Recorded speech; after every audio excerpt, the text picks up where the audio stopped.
Train the muscles, not the joints.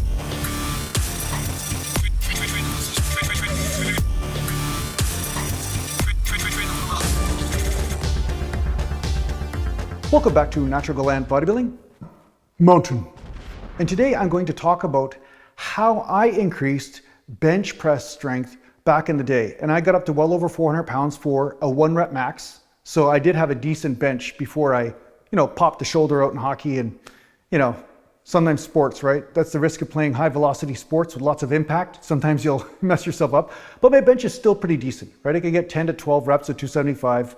And I wanted to share with you some of the ways that I increased my bench strength back in the day, and I still apply these principles to this day. Now, it's pretty common when people want to get stronger, especially in ego lifts like bench presses, they just go to the gym and lift perpetually heavier until, of course, they get injured or until they start to flatline in their strength, because everybody gets newbie gains at first.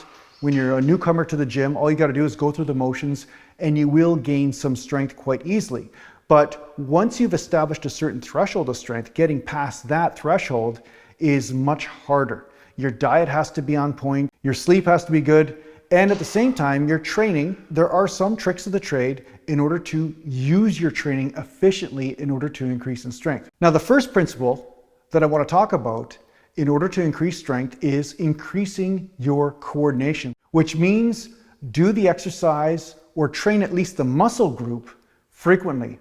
Now, this was a surprise to me back in the day when I was doing 3-day splits and 4-day splits, because I was always brainwashed into the idea or mindset that you need 72 hours or more in order to recuperate a certain area. And to train more frequently than that would be a mistake.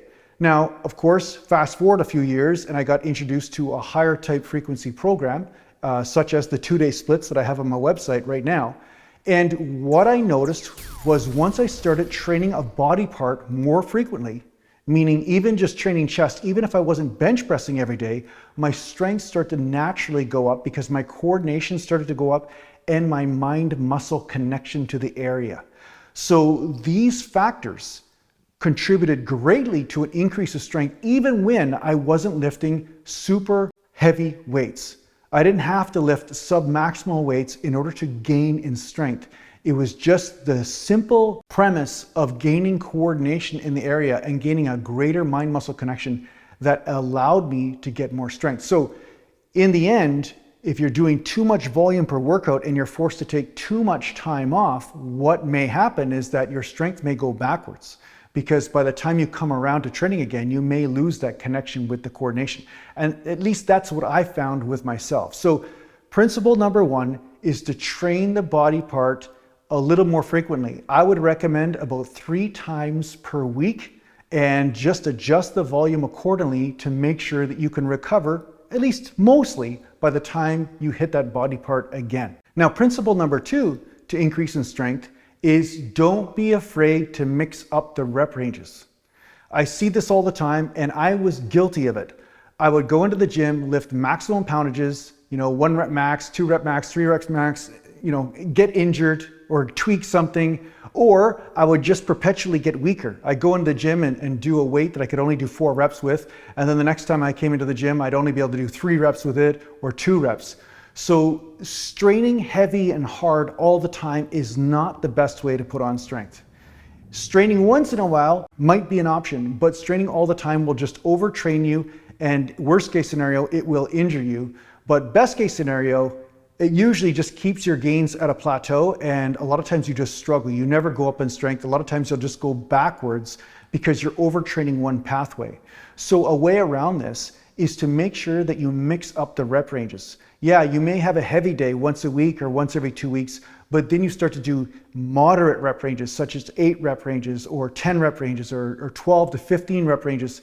And you mess around with those rep ranges and only use heavy weight once in a while. And this, over the long run, because of your increased frequency, will gain you more strength and strength endurance. So it's better for bodybuilding, better for injury rehabilitation and injury recovery, and at the same time, it's just more effective. So that's one thing that happened with me. I started to gain more strength once I started to hit the body parts more frequently and at the same time not be so married to doing super heavy rep ranges all the time. This video is like the best video you guys have ever seen, I swear. This is like the best one. Best video on YouTube, that's what this video is. Mountain. Now the third principle, and I've kind of hinted at this already. Now the third principle is you may go to the gym and you might want to increase your bench press. So you're going and you're bench pressing every single time you go to the gym, you're bench pressing, you're bench pressing. You're always bench pressing, right? But one thing I found is that you can wear that pathway out a bit. So once that pathway starts to kind of bite you in the ass, you start to go backwards a little bit, it's a good time for you to switch to inclines or dumbbell presses for a bit, and then go back to the barbell after you take a few workouts off of doing straight barbell bench presses. And the funny thing about this is that sometimes when you strengthen up a different area or a supporting area for the bench, it starts to synergistically help you gain more strength on the bench press. So sometimes just taking a little bit of a break from the exercise that you want to get stronger in and hitting that body part from a different angle can surprisingly gain you some extra strength, or sometimes surprisingly rehabilitate an area in some unexpected way. So don't be afraid to detach from the exercise you're trying to get stronger in just for a short period of time before you return back to it. And you may notice that those assistant type angles, such as inclines or sometimes even shoulder presses, sometimes even standing shoulder presses, and then you come back to bench, you may notice that you're actually stronger in the bench press because of it. So yeah, those are my 3 principles to help increase bench press, and this is what helped me a lot back in the day. I hope this helps out in your training. Thanks a lot for watching. And if you need to get a hold of me, just go to naturalgalantbodybuilding.com, and thanks to the Patreon supporters. And there I'm doing a podcast every week. If you guys haven't tuned into the podcast, you're really missing out. I think you're missing out anyway. Maybe you're not missing out, but tune in anyway. It's only $5 a month. Mountain.